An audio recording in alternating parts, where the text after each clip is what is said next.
Este tren no figura en ningún horario oficial, no tiene destino impreso en el tablero, viaja únicamente de noche, únicamente bajo la lluvia, y se detiene solo cuando hay una historia que merece ser contada. Y esta noche se detuvo aquí.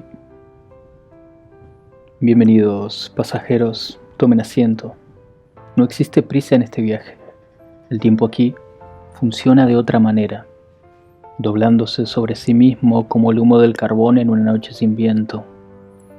Este vagón ha transportado historias que los libros de texto suavizan, que los noticieros olvidan con la misma facilidad con la que cambian de canal. Historias que viven a los márgenes de la conciencia colectiva, esperando que alguien tenga el valor de encender la lámpara y mirarlas de frente. Esta noche, el tren se detuvo en una estación particular, una estación que huele a té frío, a porcelana antigua y a algo más. Algo que los más atentos entre ustedes reconocerán apenas cruza la nariz, el inconfundible olor a almendras amargas. No corran, no se levanten, permanezcan sentados, porque la historia que el tren trajo esta noche sucedió en las tardes elegantes de Buenos Aires, en un departamento del barrio de Montserrat, donde una mujer de manos adornadas con anillos de oro preparaba el té.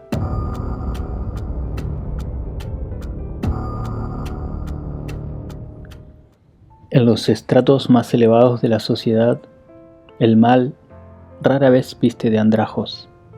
A menudo se oculta tras abrigos de piel, sonrisas perfectamente ensayadas y el aroma de perfumes importados.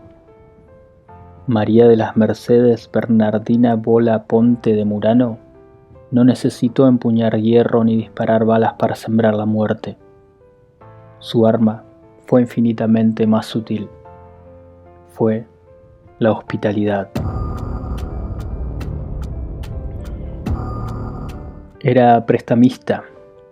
Captaba los ahorros de sus amigas y familiares prometiendo rendimientos imposibles, entregando pagarés como garantías de honestidad, construyendo un andamiaje de confianza sobre los cimientos podridos de la mentira.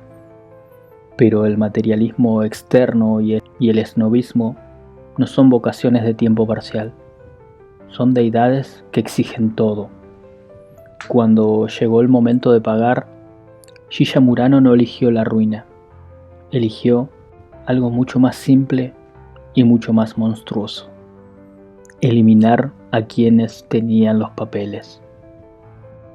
Quienes la conocieron describen una figura de narcisismo implacable, un esnobismo que funcionaba como escudo y como cuchillo al mismo tiempo, incapaz de ver a las personas como seres humanos con valor propio. Las veía como fichas de un tablero que solo ella sabía leer. Ni siquiera su hijo escapó a esa frialdad. Martín Murano creció en esa casa sin madre. La mujer que lo parió estaba presente físicamente, sí, pero emocionalmente habitaba otro planeta. Quien lo crió de verdad fue Ignacia Inés, la empleada doméstica que llegó como trabajadora y se quedó como la única figura materna que el niño conocería. Años después, Martín lo diría sin rodeos: Gilla no fue mi madre, no como acusación, sino como diagnóstico.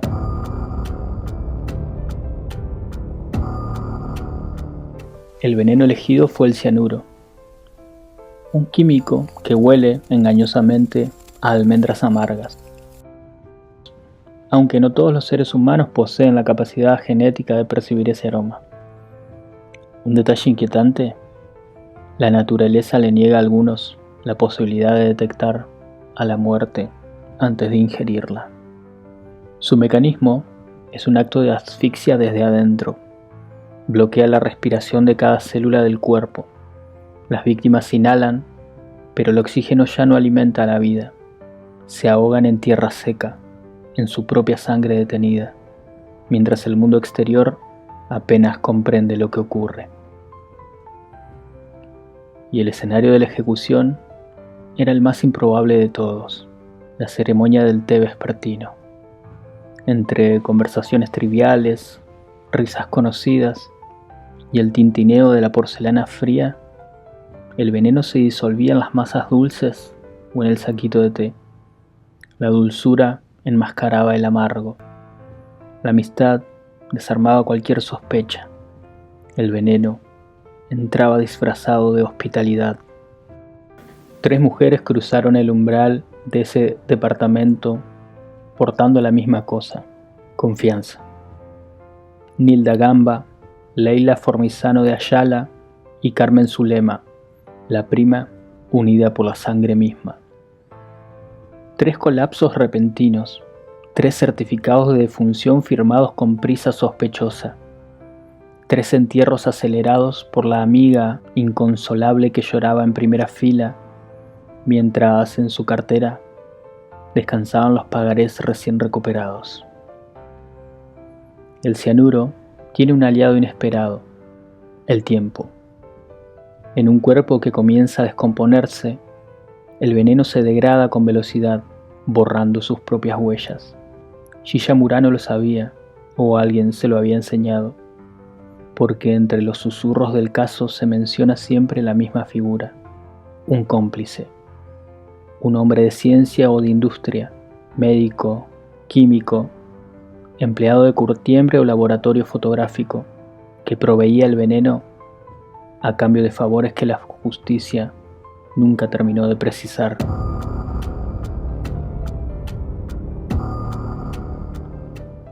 La oscuridad es avariciosa, siempre pide una vez más, y la repetición es la madre de todos los errores. Con la tercera víctima, algo cambió. La hija de Zulema, consciente de los préstamos y alarmada por la desaparición de los pagarés del cajón de su madre, encendió la antorcha. Y el portero del edificio, ese guardián silencioso que los asesinos siempre olvidan, lo había visto todo. La había visto llegar con el paquete de masas. La había visto volver a pedir las llaves bajo el pretexto de una libreta de teléfonos. La había visto irse con papeles y con un frasco. La había escuchado exclamar con una teatralidad que heló la sangre a quienes la oyeron: «Es mi tercera amiga que muere». El patrón había tomado voz y ya no había forma de acallarlo. La exhumación es el acto blasfemo de obligar a la tierra a confesar los secretos que les fueron confiados. En la fría mesa de autopsias, los forenses encontraron lo que buscaban: trazas de cianuro en el cadáver, en el frasco, en las migajas de los petits fours. Pero la defensa era inteligente. Argumentaron que el cuerpo en descomposición genera su propio cianuro endógenamente, que las masas envenenadas no habían sido consumidas por la víctima, sino por paramédicos que inexplicablemente no murieron, que 25 pastillas de cianuro no pueden ingerirse sin quemar el tracto digestivo. Y en 1982, el juez de primera instancia les creyó, la absolvieron. Pero el olor a almendras amargas es demasiado penetrante para ignorarlo para siempre.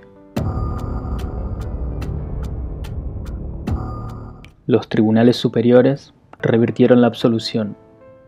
En 1985, el veredicto fue inapelable: 3 homicidios calificados por envenenamiento, cadena perpetua. Pero antes de que las rejas se cerraran, Gilla Murano eligió huir. Deambuló como un fantasma prófugo por los días que duró su fuga. La primera mujer condenada a perpetua en Argentina que lograba ese estatus antes de entregarse. En prisión, la enfermedad le cobró su precio. Una cirugía de urgencia le arrebató un pulmón, como si el propio oxígeno se negara a vivir en ese pecho. En 1995, después de apenas 16 años efectivos de encierro, gracias a leyes de reducción de condenas que doblaron la voluntad de la justicia, la puerta se abrió. Y la envenenadora no buscó el perdón, buscó El reflector. Envió una caja de bombones a los jueces que firmaron su libertad, un regalo, una burla empaquetada con un lazo rojo. Los estudios de televisión la recibieron con los brazos abiertos, porque el morbo es siempre buen negocio. Y allí, en los programas más vistos del país, la envenenadora de Montserrat colocó sobre la mesa una bandeja de masas finas. Las ofreció a los presentes entre risotadas y los desafió a comerlas. Jugó sin piedad con la memoria de 3 mujeres muertas. Las convirtió en el remate de un chiste vespertino. Una actriz interpretó su vida. Un musical llevó su nombre a los escenarios. El morbo colectivo la coronó ícono oscuro de la cultura popular argentina. Y ella lo disfrutó. Hasta el último momento lo disfrutó.